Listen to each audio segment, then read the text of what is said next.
వెనకబడిన వర్గాల వారి ఉన్నతికి ఎనలేని కృషి చేసిన బాబు జగజ్జీవన్ రామ్ చిరకాలం ప్రజల గుండెల్లో నిలిచే ఉంటారని విశాఖ జిల్లా కలెక్టర్ ఎంఎన్ హరీంద్ర ప్రసాద్ పేర్కొన్నారు.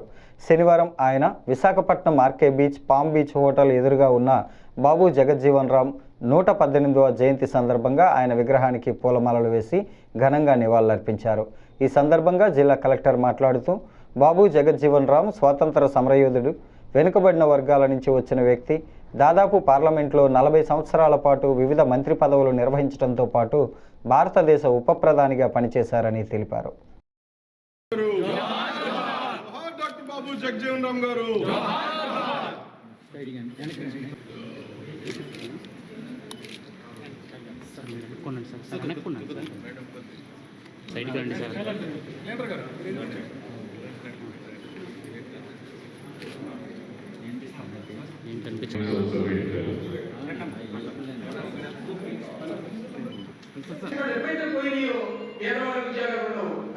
ప్రతి ఒక్కరు కూడా గమనించాలి.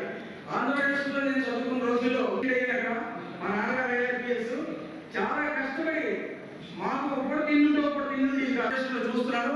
నా సోదరులు మా దగ్గర చదువుకున్న పిల్లలు కూడా ఇక్కడ చాలా మంది ఉన్నారు.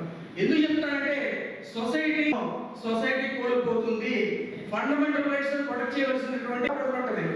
వేరే దృష్టితో కానీ 24 గంటల్లో 20 బాబు జగజ్జీవన్ రామ్ గారు ఒక చరిత్రం చూస్తే ఎంతో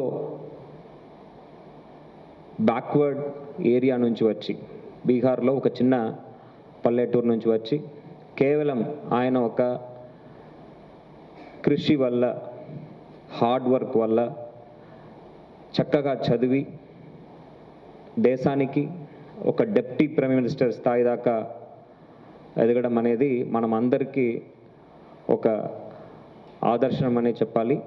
ఆయన లాంటి మహానీయుల వల్లే మనం ఈరోజు సమాజంలో దళితులకు ఒక న్యాయం జరుగుతుందంటే అది కేవలం బాబు జగజ్జీవన్ రావు లాంటి మహానీయులు ఒక త్యాగం, వాళ్ళు చేసిన కృషి, ఆయన ఒక ఆశయాల్ని మనము నెరవేర్చాల్సిన బాధ్యత ఉంది. ప్రభుత్వానికి ఉంది, దళిత సంఘాలకు ఉంది. మనం అందరూ కలిసిగా సమాజంలో దళితుల మధ్యలో ఉన్న పేదరికాన్ని తొలగించి వాళ్ళందరూ కూడా మంచి స్థాయిలో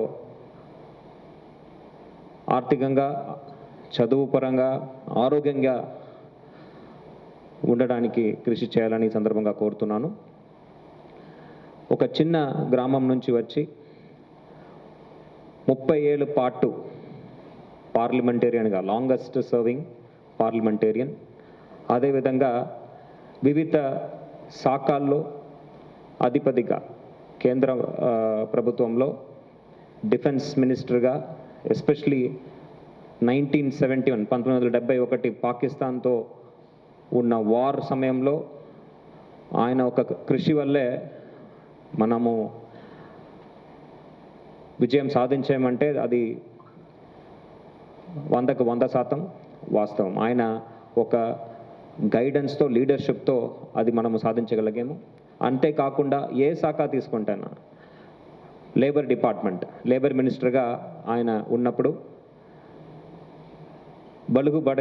బలహీన వర్గానికి సంబంధించిన కూలీలు వాళ్ళు ఇబ్బంది పడతారు. యజమానులు ఒక అప్పర్ హ్యాండ్తో వాళ్ళకు న్యాయం జరగదనే ఉద్దేశంతో స్ట్రింజెంట్ లేబర్ లాస్ తీసుకురావడం, వాళ్ళకి న్యాయం జరిగే విధంగా చట్ట మార్పులు తేవడం, ఇంటర్నేషనల్ లేబర్ ఆర్గనైజేషన్తో కలిసి పనిచేసి ఈరోజు కూడా లేబరర్స్ అందరికీ ఒక న్యాయం జరుగుతుందంటే కేవలం ఆయన ఆనాటికి చేసిన కృషి వల్లే. అది అందరూ కూడా ఈ సందర్భంగా మనము గుర్తు తెచ్చుకోవాలి.